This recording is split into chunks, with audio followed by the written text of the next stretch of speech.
Just another quick one, I'll try and keep it brief. This, I believe, is going to be a follow-up for a previous video I did on securitization of my mortgage and potentially yours, where I showed you these Companies House 395 documents. I'm just going to be reading a couple of short paragraphs from another public document on the parliament.uk website, another one by Carmel Butler, just to bring you up to speed in case you haven't seen the previous video. Carmel Butler, she has an LLB laws, she's a Juris Doctor, she practiced securities law at Sidley Austin LLP. She's worked on various structured finance transactions such as mortgage securitization, CDOs and various derivatives. So as far as I'm aware, she's adequately qualified. Now, straight to it. I will put the link in the bottom. Brilliant documents, worth a read. Now, paragraph 8.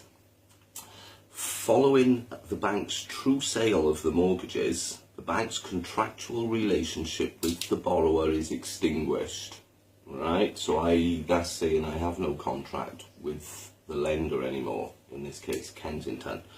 The SPV, as a signee, becomes the party that is privity of contract with the borrower. Now, privity of contract. Wikipedia, the doctrine of privity of contract in common law of contract provides that a contract cannot confer rights or impose obligations arising under it on any person or agent except the parties to it. The premise is that only parties to contracts should be able to sue to enforce their rights or claims or claim damages as such. Well, Kensington, as we're all aware, took me to court. Do they have such right? Anyway, however, neither the bank nor the SPV inform the borrower of the SPV's ownership of the mortgage contract. The SPV will remain concealed. The borrower is unlikely to discover the SPV's ownership of their mortgage contract because, following the sale of the SPV, the bank and the SPV enter into a contract wherein the bank agrees to administrate the mortgage on behalf of the SPV, and in return the SPV remunerates the bank for its administrative services. Now, the SPVs in my case were Money Partner Securities 1 and Money Partner Securities 2. Paragraph 14. Once again, it's worth having a read of this document. It's pretty good. There are no bad debts on the bank's books, and if there is any bad debt, the amount is de minimis. A primary purpose of the securitization is to remove the credit risk from the bank's books.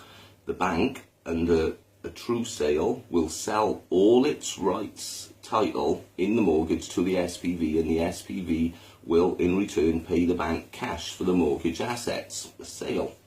This plain truth has remained elusive because under the terms of the true sale contract, the bank and the SPV have unlawfully agreed to keep the transaction concealed from the borrower and from HM Land Registry, thus giving the false appearance to the world that the bank still owns the mortgage.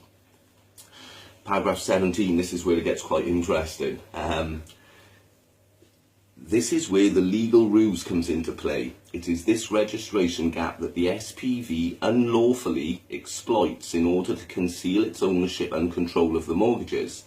Under the Land Registration Act 2002, the transferee of a registered charge is required to register at HM Land Registry its ownership of the mortgage that it purchased.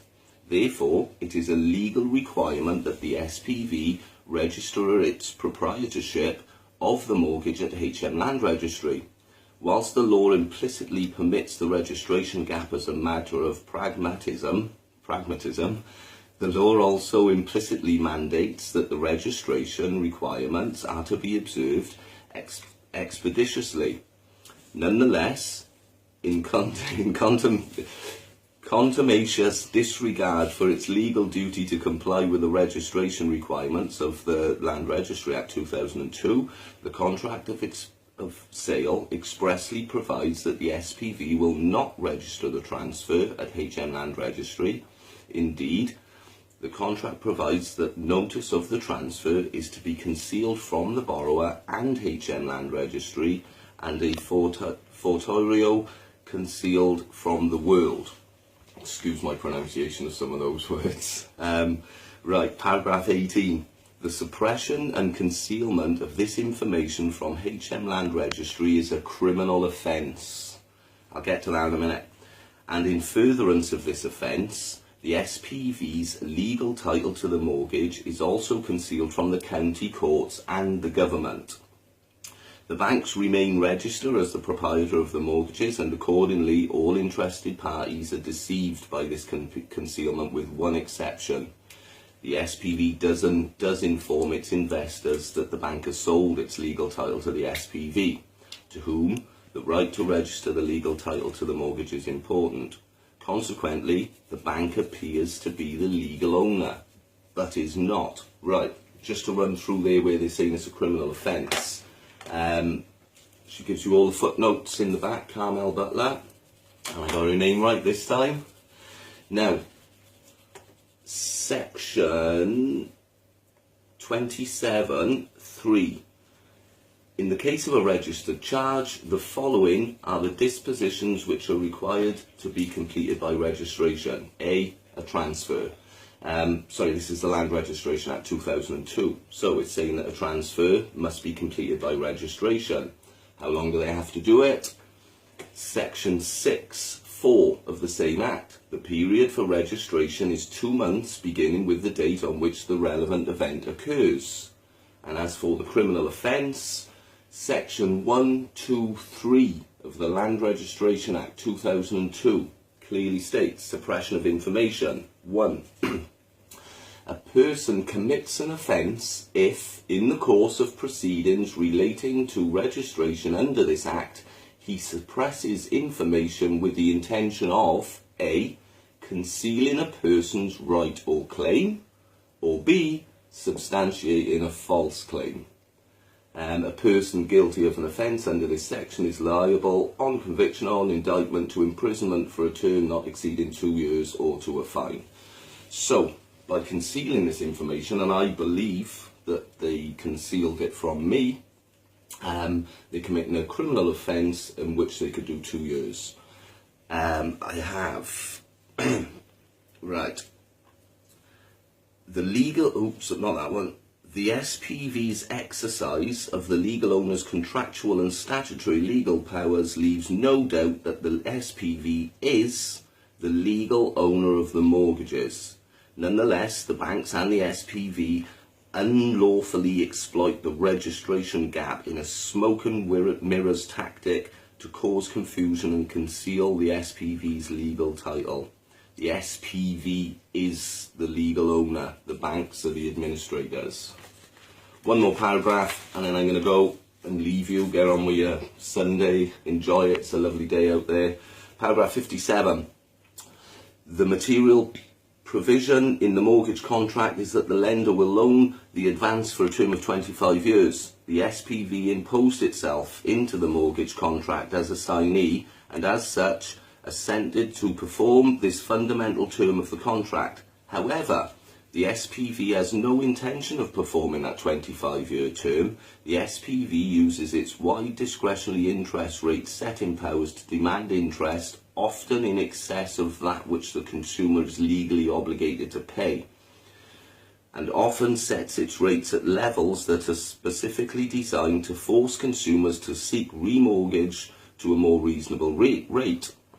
For those consumers who do not or cannot remortgage, the excessive fees and interest rate charges are designed to guarantee arrears such that the alleged arrears can be contrived as the grounds for repossession.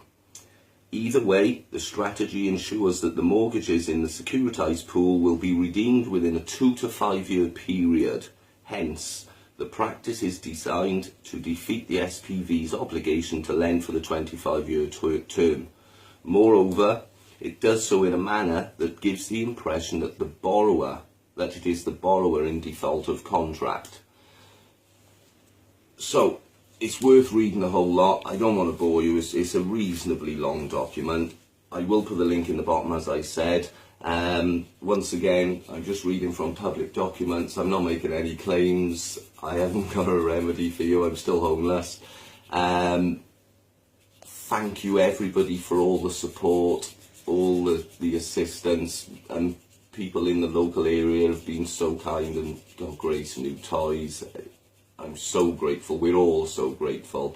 Thank you very much. Have a lovely day. Bye. Bye.